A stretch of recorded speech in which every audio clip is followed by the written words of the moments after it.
જય મુરલીધર વિદ્યાર્થીઓ, આજે આપણે ધોરણ 12નું સમાજશાસ્ત્ર વિષયનું છઠ્ઠું પ્રકરણ સમૂહ સંચારના માધ્યમો અને સમાજ વિશેની માહિતી જોઈશું. તો આજે આપણે સમૂહ માધ્યમોની અસરો વિશે જોવાનું છે. તો આંતે અગાઉના વિડીયોમાં આપણે સમૂહ માધ્યમોના અલગ અલગ જે માધ્યમો છે આધુનિક સમૂહ સંચારના, તે તમામ માધ્યમો વિશેની માહિતી મેળવી હતી. તો એ તમામ જે સાધનો છે એ સમૂહ માધ્યમોની કેવી કેવી અસરો જોવા મળે છે તેના વિશે આજે આપણે ચર્ચા કરશું. સમૂહ માધ્યમોની અસરો વિશે જોઈએ કે સમૂહ માધ્યમોએ સમાજ જીવન, શિક્ષણ, આરોગ્ય, આર્થિક, કલા અને રમતગમત ક્ષેત્રે, મનોવૈજ્ઞાનિક અને રાષ્ટ્રીય એકતાના ક્ષેત્રે અસરો ઉપજાવી છે કે જે નીચે મુજબ જોઈ શકાય છે. તો અહીં સમૂહ માધ્યમોની અલગ અલગ ક્ષેત્રો પર અસરો જોવા મળે છે. જેમ કે પહેલું છે સામાજિક જીવન પર અસરો, ત્યારબાદ બીજું છે ભૌતિક વસ્તુઓના ઉત્પાદન અને સેવાઓના પ્રચાર ઉપર અસરો, ત્યારબાદ શિક્ષણ ક્ષેત્રે પ્રભાવ, આરોગ્યના સ્તરમાં પ્રભાવ, આર્થિક ક્ષેત્રે પ્રભાવ, કલા અને રમતગમત ક્ષેત્રમાં પ્રભાવ, મનોવૈજ્ઞાનિક અને અંગત અસરો, અને ત્યારબાદ રાષ્ટ્રીય એકતા અને લોકશાહી મૂલ્યોના પ્રચાર પર અસરો જોવા મળે છે. આમ સમૂહ માધ્યમોની જે અસરો છે તે ખૂબ જ વ્યાપક જોવા મળતી હોય છે. આ તમામ અસરો વિશે હવે આપણે વિગતવાર ચર્ચા કરીશું. તો સૌ પ્રથમ આપણે સમૂહ માધ્યમોની સામાજિક જીવન પર કેવી અસરો જોવા મળે છે તેના વિશે ચર્ચા કરીએ. તો સામાજિક જીવન પરની અસરો કુટુંબ, લગ્ન, જ્ઞાતિ અને સાંસ્કૃતિક પાસાના સંદર્ભમાં સમૂહ માધ્યમોની અસરો નીચે મુજબ જોવા મળે છે. તો સમૂહ માધ્યમોની જે અસરો સમાજ જીવન પર છે તેમાં પહેલું છે કે કુટુંબ જીવન પરની અસરો. તો પહેલાં આપણે કુટુંબ જીવન ઉપર સમૂહ માધ્યમોની કેવી અસરો પડે છે તે જોઈએ કે સમૂહ માધ્યમોને લીધે કુટુંબવાદને બદલે વ્યક્તિવાદ ઊભો થયો છે.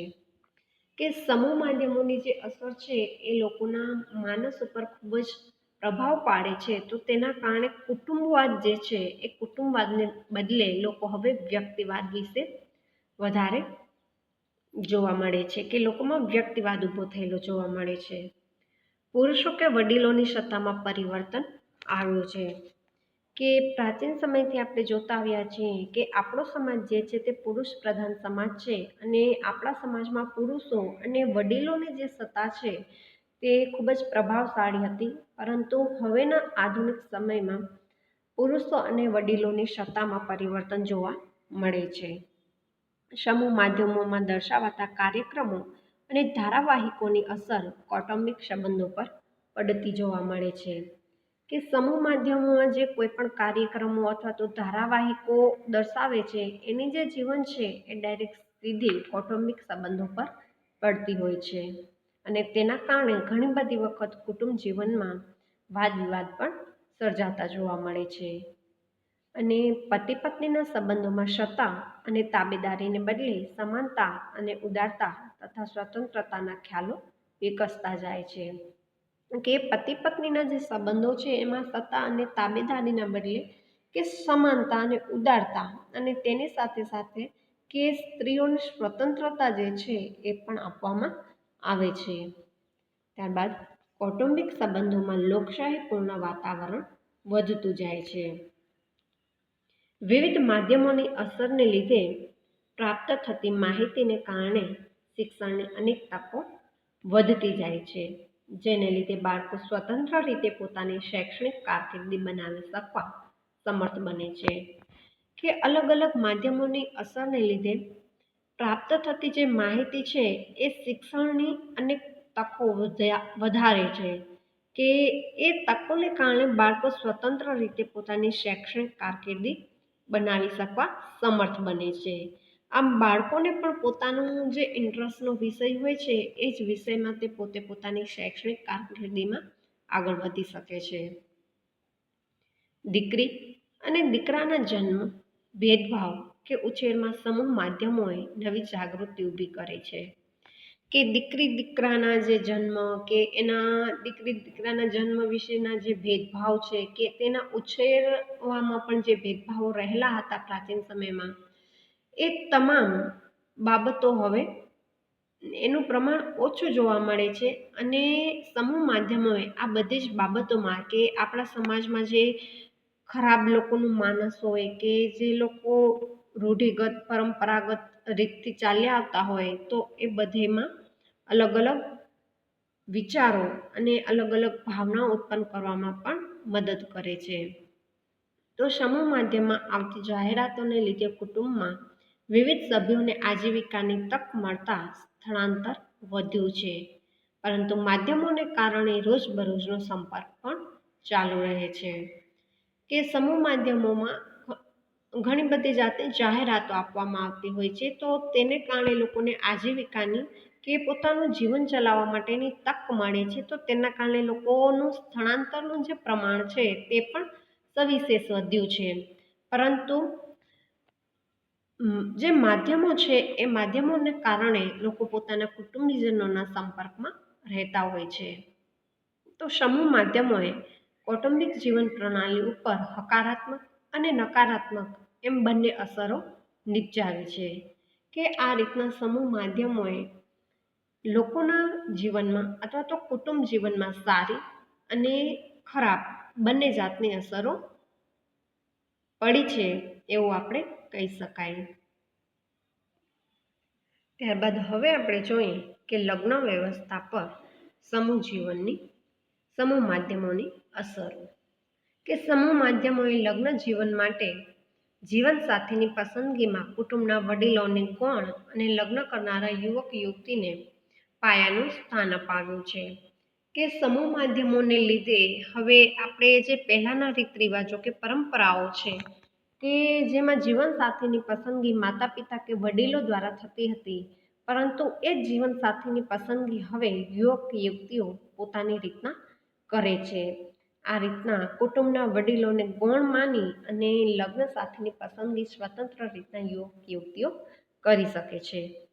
તેથી લગ્ન પહેલા એકબીજાની મુલાકાત દ્વારા યુવક યુવતીની ઉંમર, દેખાવ, શિક્ષણ, વ્યવસાય, સ્વભાવ અને કુટુંબ વગેરે બાબતોને મહત્વ આપી જીવનસાથીની પસંદગી કરે છે.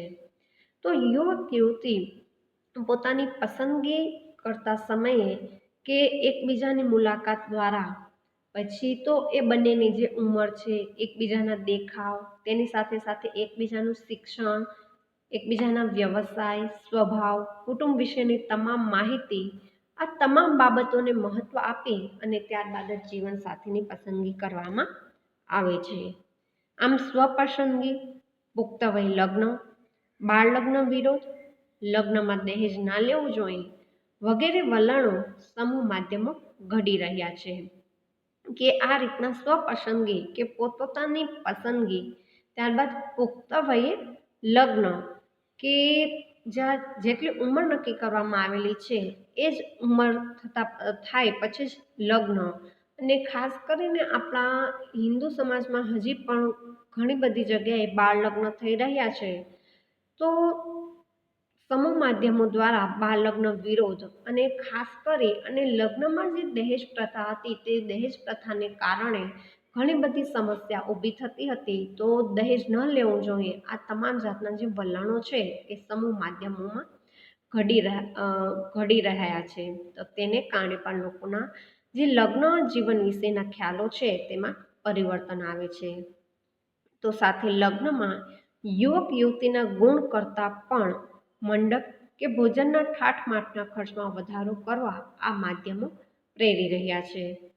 કે અત્યારના વર્તમાન સમયમાં આપણે જોઈએ તો યુવક યુવતીમાં કયા ગુણ રહેલા છે તે બાબતને વધારે ધ્યાન આપવામાં નથી આવતું, પરંતુ લગ્ન સમયે જે મંડપ કે ભોજનના જે ઠાઠમાઠના ખર્ચ છે એમાં ખૂબ જ વધારો કરવા માટે પણ આ માધ્યમો પ્રેરી રહ્યા છે. તો પતિ પત્નીએ સહજીવન બંધ બેસતું ન હોય તો પડ્યું પાનું નિભાવી લેવું એ ખ્યાલ દૂર થઈ રહ્યો છે. કે પહેલાના સમયમાં પતિ પત્નીનું જે સહજીવન છે તે બંધ બેસતું કે એકબીજા સાથે યોગ્ય ન હોય તો પડ્યું પાનું નિભાવી લેવું એવું લોકોનું માનવું હતું. પરંતુ અત્યારના સમયમાં પડ્યું પાનું નિભાવી લેવું એ કહેવત નાબૂદ થઈ છે. એટલે કે છૂટાછેડાથી લગ્ન જીવનનો અંત લાવી અને નવા જીવન માટે માર્ગ મોકળો કરવામાં સમૂહ માધ્યમોની ભૂમિકા મહત્વપૂર્ણ રહી છે. કે જે પતિ પત્નીનું સહજીવન સારું અથવા તો વ્યવસ્થિત ન ચાલતું હોય તે લોકો એકબીજાને છૂટાછેડા આપી અને પોતાના લગ્ન જીવનનો અંત લાવી અને નવા જીવન માટે એમનો માર્ગ મોકળો થઈ રહ્યો છે. તો આ બધી જે અસરો છે લોકોના વિચારો બદલવામાં સમૂહ માધ્યમોની જે ભૂમિકા છે એ ખૂબ જ મહત્વપૂર્ણ રહી છે. તો આ રીતના લગ્ન વ્યવસ્થામાં સમૂહ માધ્યમોની ખરાબ અને સારી બંને અસરો આપણને જોવા મળી છે. હવે આપણે સમૂહ માધ્યમોની જ્ઞાતિ વ્યવસ્થા પરની અસરો જોઈએ. કે જ્ઞાતિના કોટિક્રમ, ખાનપાન, વ્યવસ્થા અને નાગરિક તથા ધાર્મિક અસમર્થતાની બાબતમાં ગાંધીજી કે ડૉક્ટર બાબા સાહેબ આંબેડકરની અસ્પૃશ્યતા સામેની લડતમાં મુદ્રિત માધ્યમોએ ઘણો ફાળો આપ્યો હતો.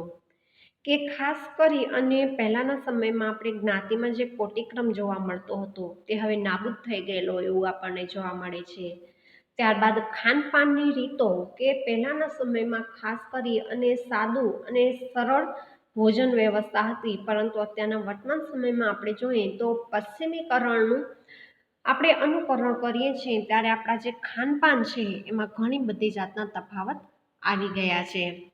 ત્યારબાદ વ્યવસ્થા અને નાગરિક તથા ધાર્મિક અસમર્થતાની બાબતમાં પણ કે ગાંધીજીના જે વિચારો હતા અને ખાસ કરી અને અસ્પૃશ્યતામાં પણ બાબા સાહેબ આંબેડકર અને ગાંધીજીની જે લડત હતી, તો આ બધી જ બાબતોમાં મુદ્રિત માધ્યમોએ ખૂબ જ મહત્વનો ફાળો આપેલો છે.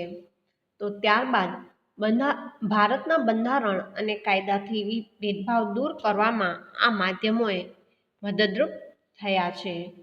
કે આધુનિક માધ્યમોએ ખાનપાન, વ્યવસાય તથા નાગરિક હકોની ભેદભાવવાળી પ્રણાલીને ઉખેડી અને ફેંકી દીધેલી છે. કે વર્તમાન સમયમાં આપણે જોઈએ છીએ કે આપણું જે ખાનપાન કે ભોજન વ્યવસ્થા જે છે તે આખી એમાં પરિવર્તન આવેલું જોવા મળે છે.